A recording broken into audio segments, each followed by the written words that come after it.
Hello everyone, welcome to my channel. Friends, today I have brought for you the adverbs, key adverbs to tenses. This is the second day of the topic. इस topic में मैं आपको कुछ adverbs of frequencies, adverbs of negation दूंगा, जिसके आधार पर आप immediately पकड़ लेंगे कि इस क्रिया का रूप क्या होगा, यह क्रिया किस टेंस में प्रयुक्त होगा। तो आइए टॉपिक पर चलने के पहले इस वीडियो को लाइक कर लें, और यदि आपने अभी तक मेरे चैनल को सब्सक्राइब नहीं किया तो इसे सब्सक्राइब कर लें और साथ साथ बेल आइकन को भी प्रेस कर लें ताकि आपको लेटेस्ट नोटिफिकेशन मिलता रहे। तो आइए दोस्तों टॉपिक शुरू करते हैं। आपके एडवर्ब्स ऑफ फ्रीक्वेंसीज ऑलवेज, सदा, हमेशा, ऑफन और फ्रीक्वेंटली, प्राय, बराबर, अक्सर, समटाइम्स, कभी कभी, सेल्डम और सेल्डम इफ एवर, और सेल्डम और नेवर, प्राय नहीं, लगभग नहीं, ये एडवर्ब्स ऑफ फ्रीक्वेंसीज हैं। नेक्स्ट, हार्डली, स्कार्सली और रेयरली, लगभग नहीं, शायद ही, बड़ी मुश्किल से, ये एडवर्ब्स ऑफ निगेशन हैं। जनरली, यूजुअली, जनरली का अर्थ हुआ साधारणतया, यूजुअली सामान्यतः, नॉर्मली सामान्यतः, हैबिचुअली आदतन, नेचुरली स्वभाववश, ये सब रेगुलरिटी बतलाने वाले एडवर्ब्स हैं। इन सारे एडवर्ब्स की विशेषता है फ्रेंड्स कि ये हमेशा सेंटेंस में मिड पोजीशन पे प्लेस किए जाते हैं। मिड पोजीशन का मतलब है कि मेन वर्ब के पहले, और यदि सेंटेंस में वर्ब टू बी हो तो वर्ब टू बी के बाद। ऐसे एडवर्ब्स को हम मिड पोजीशन्ड एडवर्ब्स कहेंगे। इन सारे एडवर्ब्स की खासियत ये है कि ये सारे के सारे 100% प्रेजेंट इंडेफिनिट या सिंपल प्रेजेंट सेंटेंसेस में प्रयुक्त होते हैं। तो जैसे ही आपको सेंटेंस में इनमें से कोई भी एडवर्ब मिल जाता है तो निश्चित रूप से आप मान लें कि आपकी क्रिया प्रेजेंट इंडेफिनिट यदि एक्शन है तो, और सिंपल प्रेजेंट यदि बीइंग है तो, अर्थात आपकी क्रिया मेन वर्ब 1 मेन वर्ब 5 होगी, या आपकी क्रिया इज, एम, आर होगी। तो आइए फ्रेंड्स देखते हैं इन एडवर्ब्स का यूज और how they can help us find out the right form of the verb as per the tenses. आइए शुरू करते हैं। तो सबसे पहले ऑलवेज आपका है, जिसका अर्थ होता है हमेशा, सदा। यदि आपके पास, यदि आपको सेंटेंस मिलता है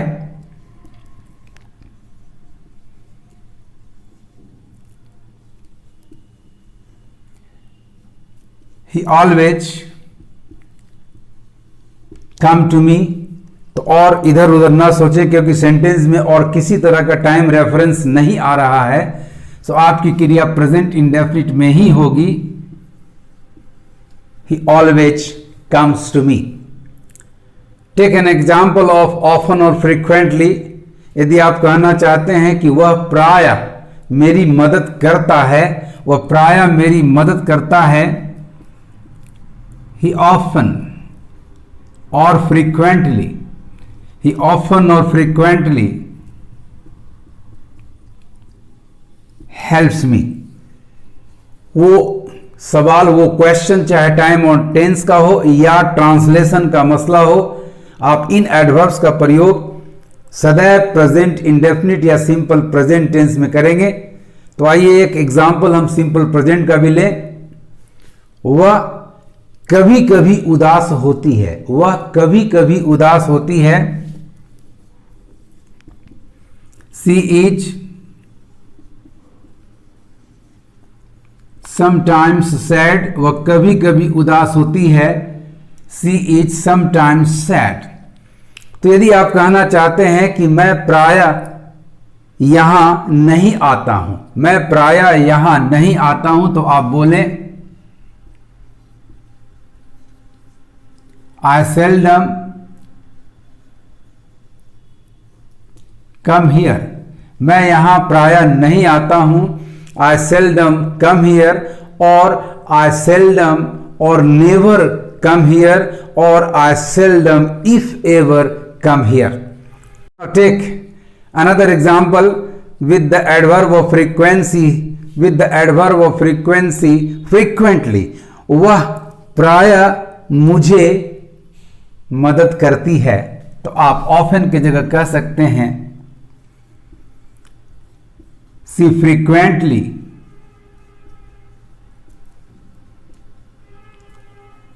helps me. she frequently helps me. आइए एक example adverb of negation hardly, scarcely या रेयरली से लेते हैं। तो वह शायद ही मांस खाता है, वह शायद ही मांस खाता है, तो आप बोलें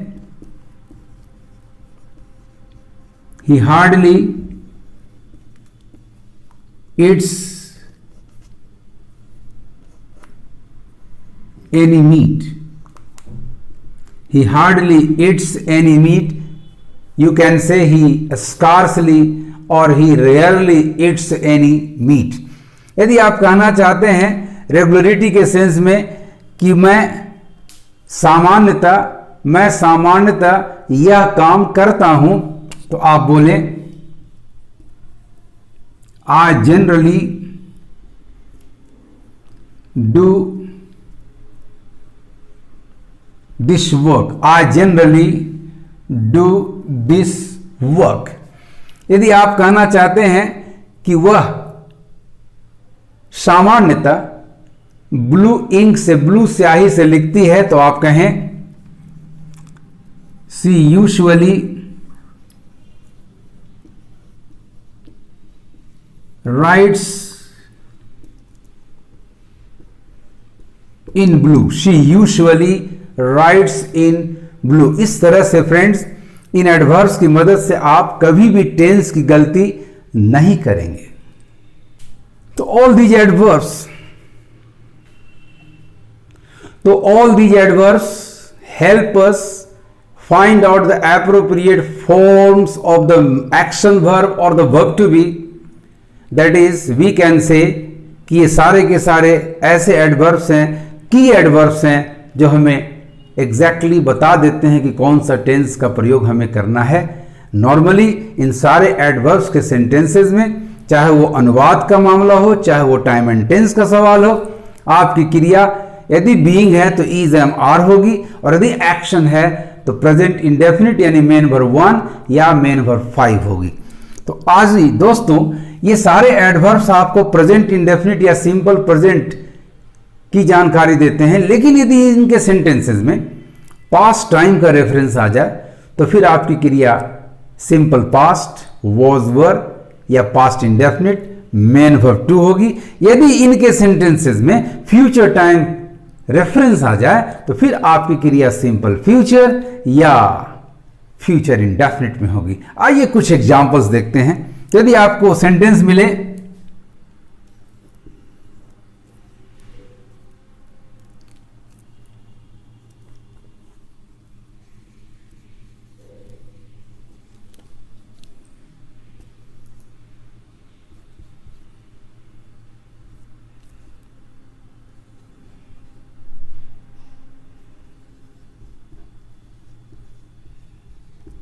देखिए यहां आपके सेंटेंस में एक तो फ्रीक्वेंसी है ऑलवेज, जो कि प्रेजेंट इंडेफिनिट बताता है, लेकिन साथ साथ एक पास्ट का संकेत भी है लास्ट वीक, तो ये पास्ट इंडेफिनिट में चला जाएगा। तो आपकी क्रिया होगी सी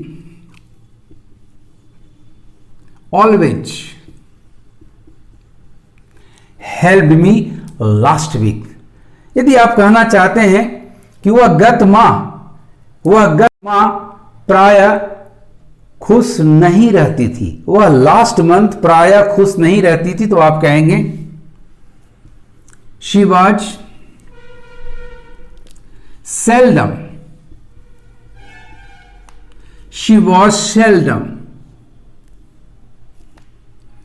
हैप्पी लास्ट मंथ। क्योंकि यहां भी पास्ट का रेफरेंस है, अतः आपकी क्रिया बीइंग के केस में सिंपल पास्ट टेंस हो गई। यदि आपको सेंटेंस मिलता है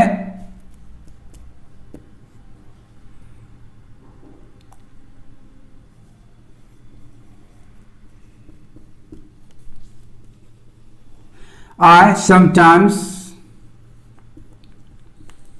go to yours next week.